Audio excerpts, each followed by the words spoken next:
How you doing? This is Let's Talk Ball. I'm Thad Brown along with Carl Jones. We are breaking down the Bills and the Commanders. Lots of good for the Bills. Not entirely, though.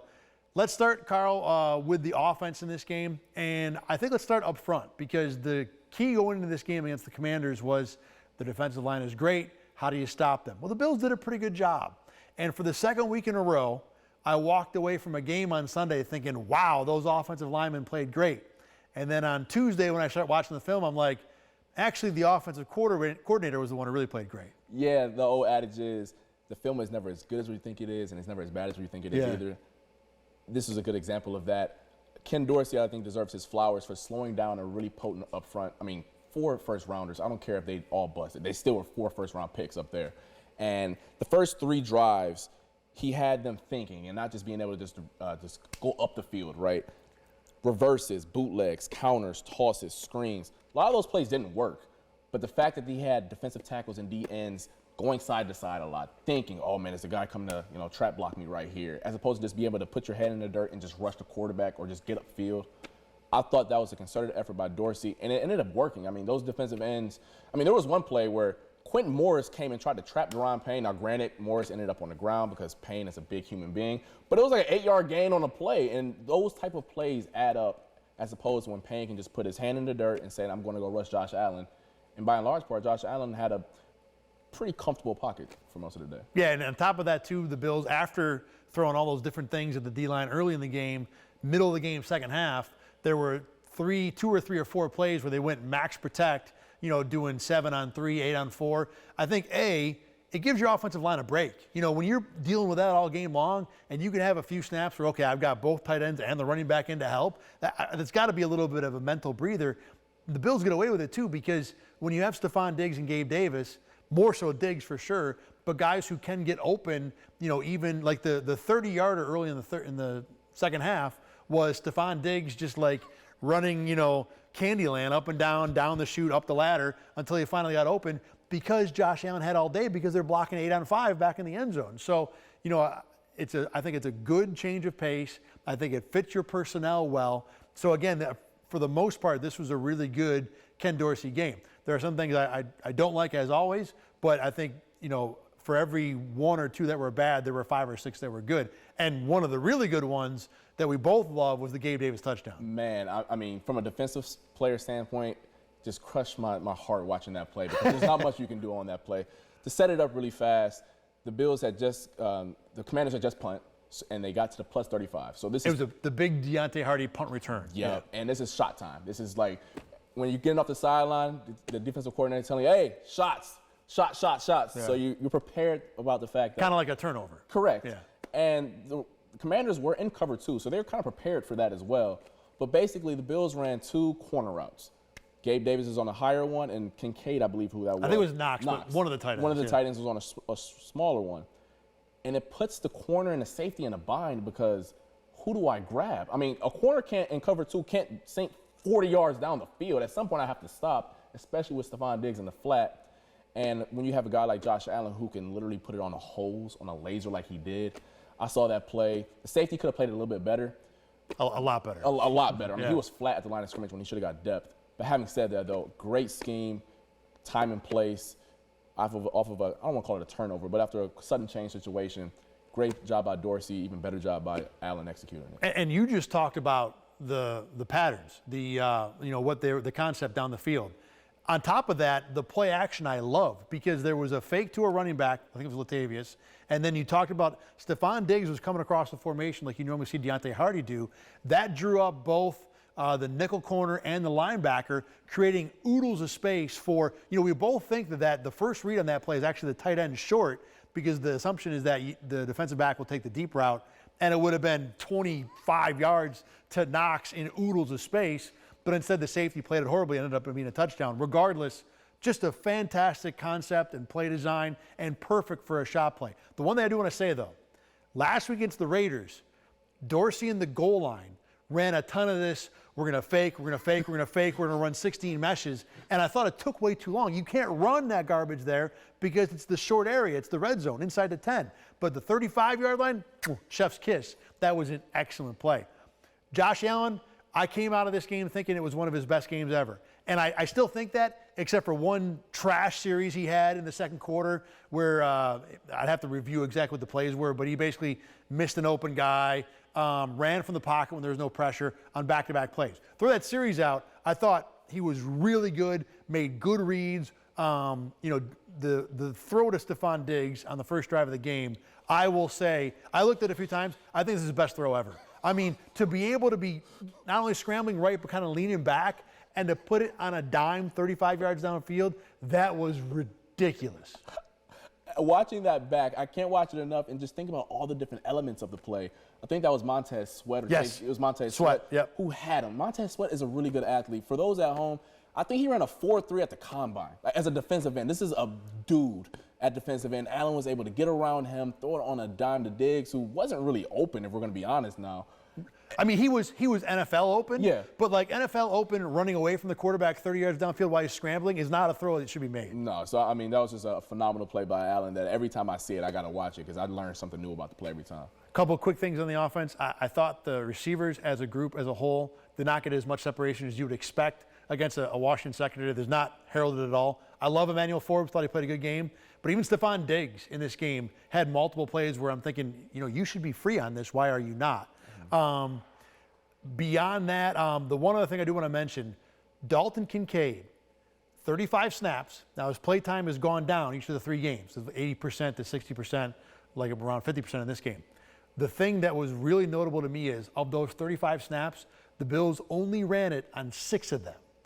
Now that is a run-pass split that you cannot digest or handle for the duration of the season. You might be able to get away with it one game, and I can understand maybe the Bills thought Washington's D-line was so good, we don't want to mess around with Kincaid forcing him to block.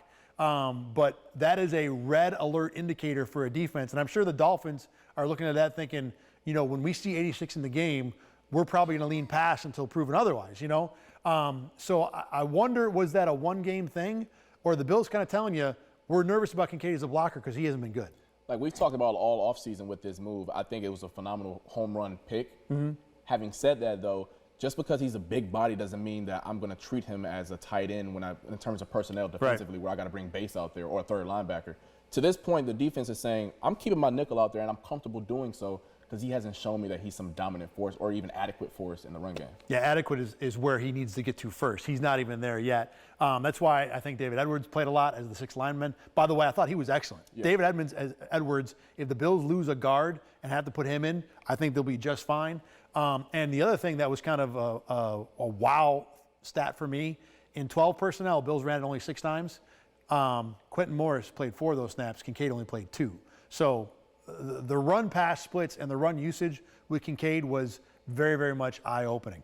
Anything left on the offense for you? No, the only thing I would like to add is that coming away from the game at first, I was like, man, there wasn't a lot of targets for the other receivers. Having said that, though, they had the extra offensive linemen out there at times. Yeah. There wasn't really a lot of opportunities for other players to shine. There was a lot of 12P, Max Pro, 2-route combinations down the field.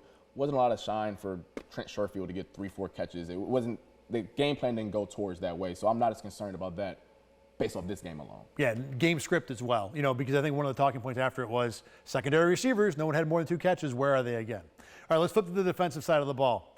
Number 1, DaQuan Jones and Ed Oliver are just absolute monsters for the 2nd week in a row. And Ed Oliver gets all the talk because he was the high draft pick. He just got the big contract. Jones is playing right with him, both against the pass and against the run. I might argue, I think Jones as a pure pass rusher was actually a little bit better than Oliver in this game. And looking ahead to the Dolphins, those 2 guys are going to have to remain that good because there are going to be so many situations where they need to win one-on-ones. They need to blow stuff up because if the Dolphins get them blocked, what you're asking your linebackers to do in that game, and even more so the guys on the edge, is probably too much. So they need this kind of production from Jones and Oliver, and they are going into this game on 2 elite performances. I mean, now, Leonard Floyd had a 2-sack sequence, I believe, in the 2nd or 3rd quarter. I forget what it was, so I'm not going to say he didn't play great. But the edge contribution wasn't over the top. Right. It was totally agreed. It was the pressure from inside, whether it was via blitz with Terrell Bernard, Milano, or the 2D tackles. And you hear all the time a quarterback say there's nothing worse than pressure up in front of you. If the Bills can get consistent production out of those 2, and then you got the Hall of Famer coming in whenever he wants to, I think that's a recipe for success. Because, I mean, Sam Howell, young guy, I think he has a future in this league as long as he continues to get rid of some of the bad kinks that he has in his game right now, which trying to irritate me. But that's besides the point. They took advantage of some of those kinks. Micah Hyde on that pick. He walked into a couple sacks. We'll get to the Hyde pick in a minute. I mean, those two guys, I think, deserve their flowers for how well they played Sunday. Yeah, and when Von Miller comes back, I said this before the season, Von Miller, DaQuan Jones, Ed Oliver, Leonard Floyd might be among the best 3 or 4 number one, groups when it comes to rushing the passer. People, on Twitter pushed back and said, what about Greg Rousseau? DaQuan Jones from the tackle spot is by far the better pass rusher right now. And Rousseau's been fine. Yeah. Rousseau's been strong. He's been, closing down pockets and, moving to the ends quick. Floyd was really good. Rousseau was fine. Floyd's the one that has the finishing moves. Rousseau is just pretty much a guy that can get leverage and collapse. Exactly. Yeah. He did have the one play on the 4th and goal where the Commanders, for some ungodly reason, sent Brian Robinson, the running back, to block Rousseau, and Rousseau just dusted him off like a fly on his shoulder or something, which is what you want him to do. But beyond that, it isn't superb. But yeah, when they bring Von Miller back, it's going to be, really, really good. You talked about the blitzing a little bit. I love the blitz that opened up Terrell Bernard for that sack. The Bills ran Matt Milano first, then Bernard behind. Linebackers in general, have you seen the athleticism? I wasn't blown away, but I did like the fact that Bernard, 90+% of the time, I think is where he's supposed to be. I enjoy the fact that he just attacks. Like, he's just making, regardless if he's right or wrong, like coaches always say, I can't coach effort and enthusiasm and stuff like that. I can't coach you to be a guy who plays 100 miles per hour. And that's how Terrell Bernard plays. I don't know if he's in the right gap. I don't know if he's hitting the wrong person, but he's seeing color and he's hitting color. And that type of play you can work with. And as he gets more comfortable with the playbook and just his surroundings in general, you can add upon that. Because, I mean, he made a couple plays. The sack he had on, not the sack. Not the big 10-yarder, the other one. I was going to get to that. Yeah. Blows up the tight end. Get off me. Oh, I got to go tackle Sam Howell, too. Like, that's some really violent veteran stuff that you can't coach.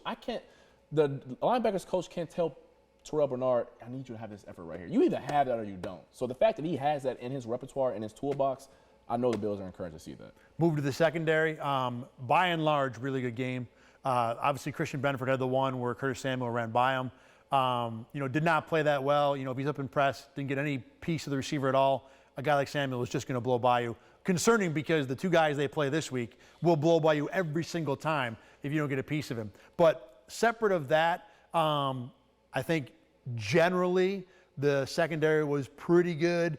There were a few, we talked about this against the Raiders, there were a few blown coverages, things that I didn't remember seeing when it was Tremaine Edmonds at the linebacker, and maybe more to the point when Trey White, Jordan Poyer, Micah Hyde were on like consecutive game number 55 together, So there might be some working back into, getting everything on the same page a little bit.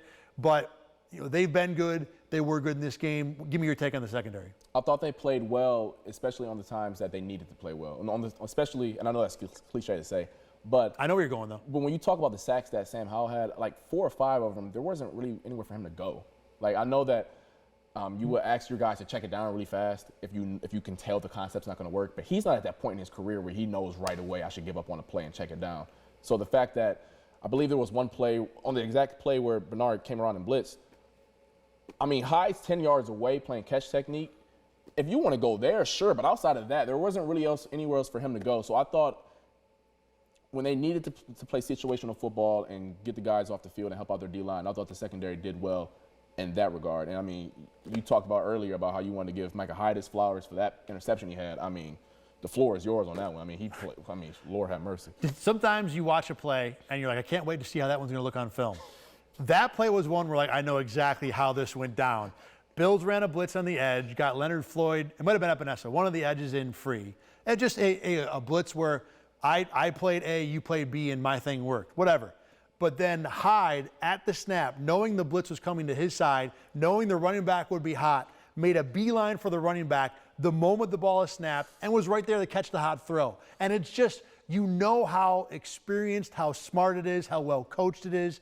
And to just see it play out and be like, yeah, I know that Hyde this is like I told you a minute ago, this is a guy with 10 years experience going up against a quarterback with 10 minutes experience, and that's what's supposed to happen. Real quick on Sam Howell, things I like. I thought he was late on a lot of throws, which is typical for a guy at that stage of his development. I didn't think he actually missed a lot of checkdowns. I didn't think they were there for him. Yeah. But there were spots where you're like the Trey White interception, which is a nice Trey White play, but that ball needs to be about earlier, and he's got at least 5 to 7 yards of room going inside to where the placement for that throw is terrible. Especially in a red zone protect point situation. At worst, put it on the ground way inside so that you're going to get 3 as opposed to trying to put it on the receiver's helmet. You're asking for an interception there. So, and again, a lot of what the Bills did, they forced Howell into those mistakes as well. Yeah, he had the same troubling theme of him taking sacks. I watched him at North Carolina because he was in the ACC. He's been taking sacks for as long as I can remember him play. I don't know if you're going to be able to coach that all the way out of him. Having said that, though, like you just said, some of those decisions where I'm like, man, you should have either let it rip earlier or come off of it quicker. And that comes with reps and experience. And it's only his 4th career start. So you have a coach like Eric Bieniemy who will hopefully be able to help them progress a little bit more. Yeah, not if you're a Washington fan, nothing that discourages me. That performance, throw it out the window. He was Right. going against a very experienced Sean McDermott defense with great, every cohesive unit on the back end. It happens. Let's do 2 minutes quick on the Dolphins because I've been kind of rolling around in my head, what are keys, what are things that worry me? And I wonder, now look, the Dolphins running game is the part of this that changes the equation. Correct. Because I think you look at the pass game and have an idea of what to do, what's going to happen. But the fact that you now have A-Chain and Mostert who can be as much a home run hitter as the receivers, to me, that taxes 2 parts. A, the linebackers, because now I think Bernard and Milano are in a spot where do you sink 10 yards to try and take away crossers, be ready to tackle Hill, Craycraft, whoever it is coming across the middle, Jalen Waddle, or do you kind of play yourself up and be more in the run fit to be able that if your defensive tackle can't stop one of these quick guys, you're there to help out. And then the other thing that I wonder about is on the edge. They did a lot of running against Denver, which were just pitches and tosses and things where, as you've talked about many times here, you are involving those corners in the run fit. The defensive ends are going to have to set edges and be fast. There was a play in this game against Washington where they had Brian Robinson bottled up, and he just bounced to the outside, and Greg Rousseau wasn't fast enough to stay with him. I mean, against Miami, multiply that by 3 because that's what we're talking about. What are you looking when we talk about, and as much as we can get into Bills offense against Dolphins defense, the other side is the fun one.